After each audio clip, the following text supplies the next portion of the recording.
Então, do porvir, como eu havia falado antes, definiu todas as linhas de progresso da humanidade futura, né? Engendrando, na verdade, a harmonia de todas as forças físicas que presidem ao ciclo das atividades planetárias. Então, olha só, se tivesse algo a mais, ele não teria dito isso. O Cristo vai e fala: credes em Deus, credes também em mim. Há muitas moradas na casa de meu Pai. Se assim não fosse, já eu vos teria dito. Está lá em João, capítulo 14, versículo de 1 a 3. Então, na Terra não está a humanidade toda, né? Mas apenas uma pequena fração da humanidade.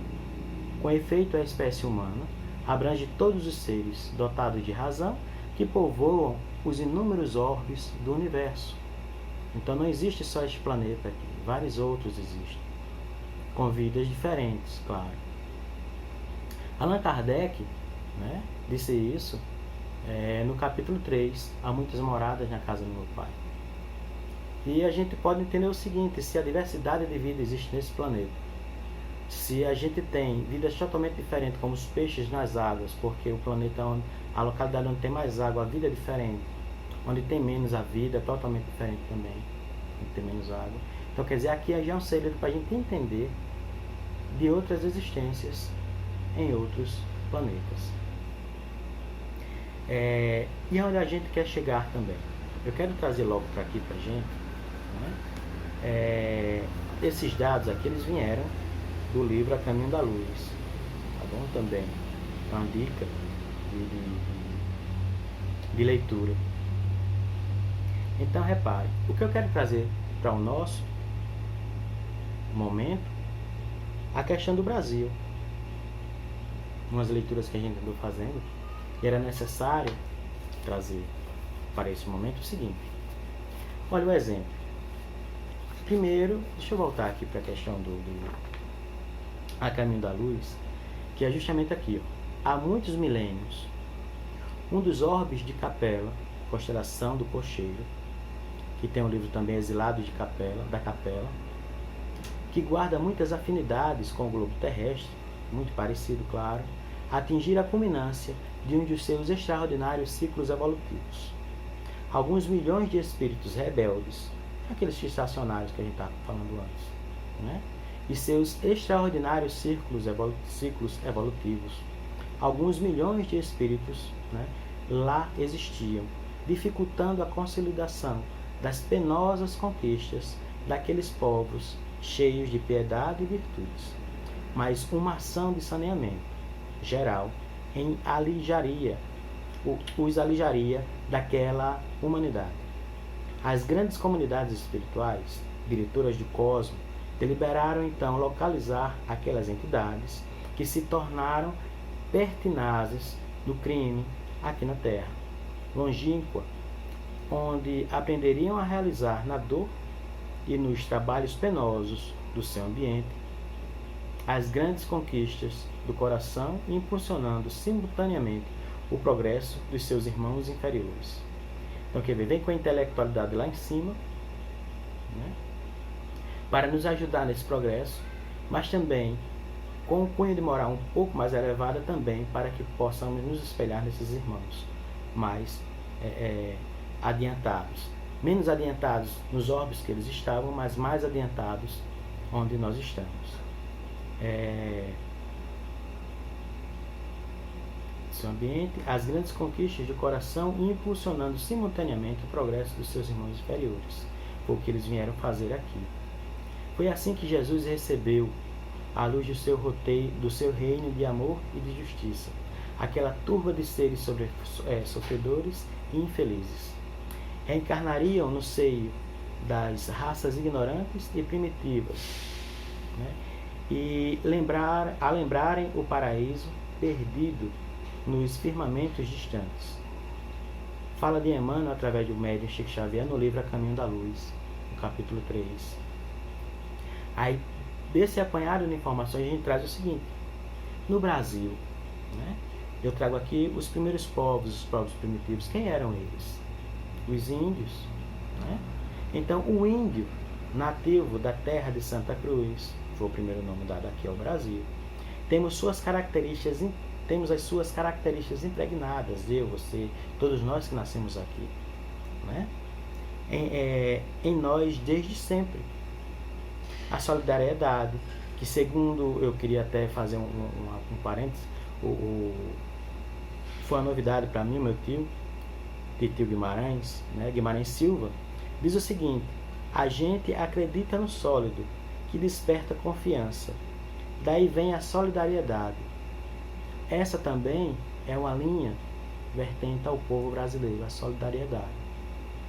Então, essa junção que esse filósofo daqui de Santana, coincidente com meu tio, né, nos faz relembrar. Então, nós, por primazia, somos dóceis. O povo brasileiro é dócil, né? Quantas guerras a gente participou só nas mediações, né, desses conflitos, né? No trato com os médicos, apoio, né? Apoio na parte do tratar feridos, né? Sempre na questão de apaziguar. Nunca foi um país de linha de frente de guerra. Então, nós somos dóceis, receptivos. Nós, muitas vezes, aprendemos outros idiomas. A gente aprende o idioma para receber um estrangeiro. Em nenhum país do mundo eles fazem isso. E a gente faz isso.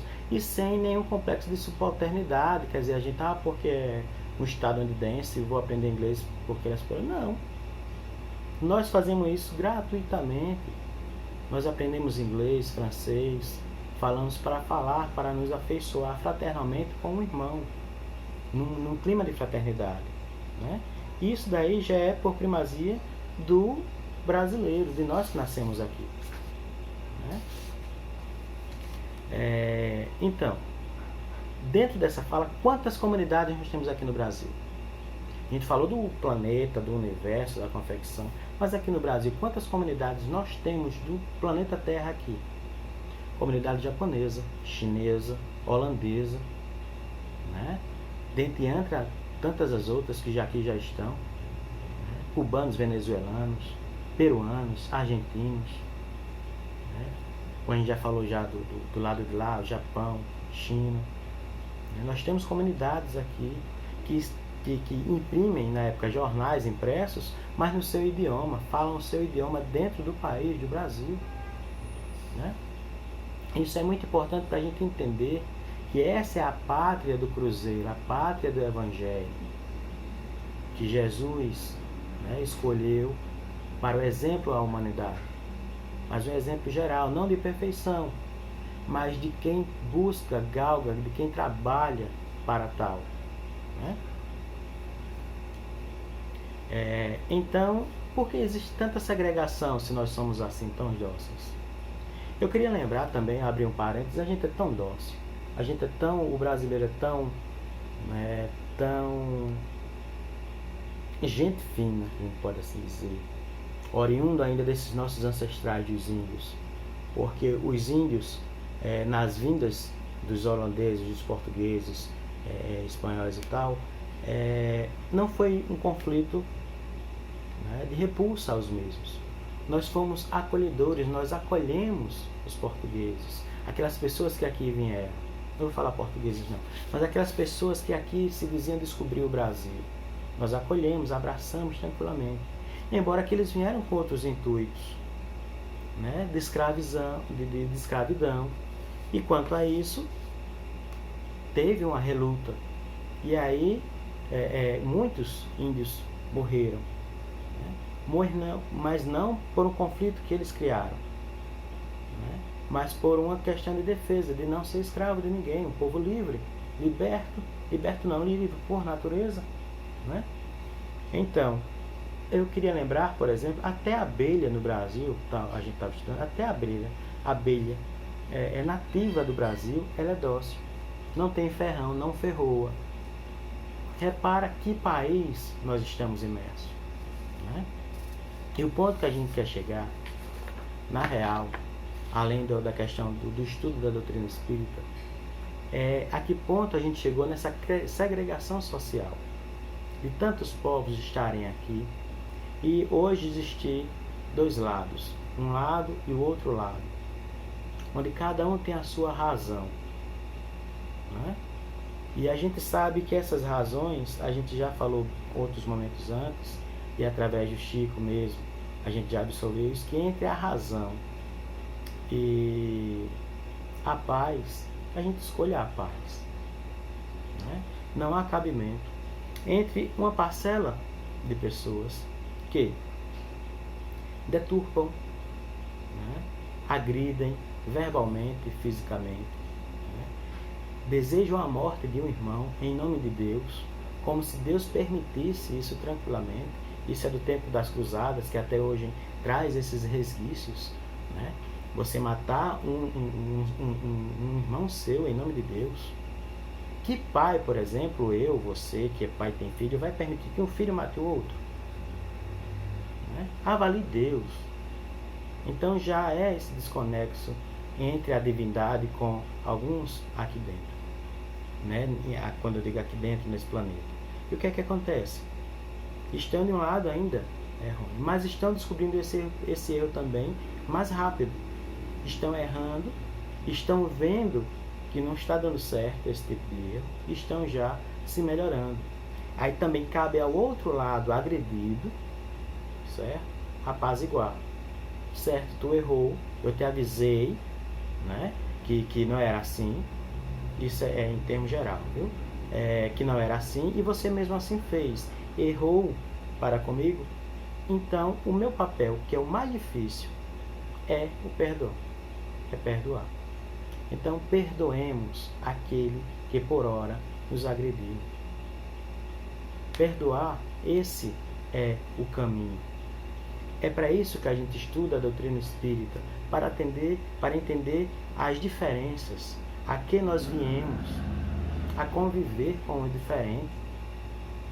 Nós somos iguais, né? Nós não somos idênticos, mas somos iguais. A gente é igual até na diferença. É esse a parte filosofal da coisa. Somos todos iguais porque somos diferentes, cada um com a sua particularidade. Primeiro que nós não fomos criados aos pares. Tipo, metade a minha alma gêmea. Não existe alma gêmea. Desculpe, amanhã é dia dos namorados, né, dia 12. Desculpe, mas existem espíritos muito parecidos, muito semelhantes, que se acomodam bem, mas não são, porque nós somos criados simples, ignorantes e individuais. Nós somos seres originais, somos seres únicos, galgando para a unicidade universal que é Deus, novamente, não adquirindo como a doutrina panteísta, né? Que é voltar ao todo e você perder a sua individualidade. Não é bem isso. Na verdade, você volta à espiritualidade mantendo a sua individualidade, mas para cooperar com os outros. Essa é a doutrina espírita. É você aprender hoje e repassar, né, e expandir o seu conhecimento e você emitir o seu conhecimento a outros, para que uma reação aconteça quase que em cadeia, né? Então, pessoal, a gente tenta fechar a nossa fala, né, dessa maneira, de maneira de amor, de esperança, né, e de entendimento. Na verdade, eu quis aqui fazer com que a gente procurasse a estudar mais. Há pessoas que burlam o estudo, isso é muito prejudicial. Isso daqui eu acho que eu já sei e tal, mas será que precisa do acho? É como você atravessar, eu acho que dá. De repente o carro vem e não te viu. Então não sejamos improvidentes. Eu vou fechar aqui com o Dr. Dennis Brandley. Escreveu o livro Além das Estrelas, em 1931. Que ele diz o seguinte, né? Vou pecar aqui numa obra, numa frase, mas é o seguinte: não digo apenas que creio, afirmo que sei. Então, não só creia, mas afirme você também que sabe, né? Confie em Deus. Nesse momento, como já disse a alguns amigos, eu não estou pela fé, eu tenho fé em Deus que vamos passar. Ainda não. Eu tenho certeza absoluta, pela minha fé raciocinada, que esse momento vai passar. Sejamos prudentes, porque tudo na vida passa.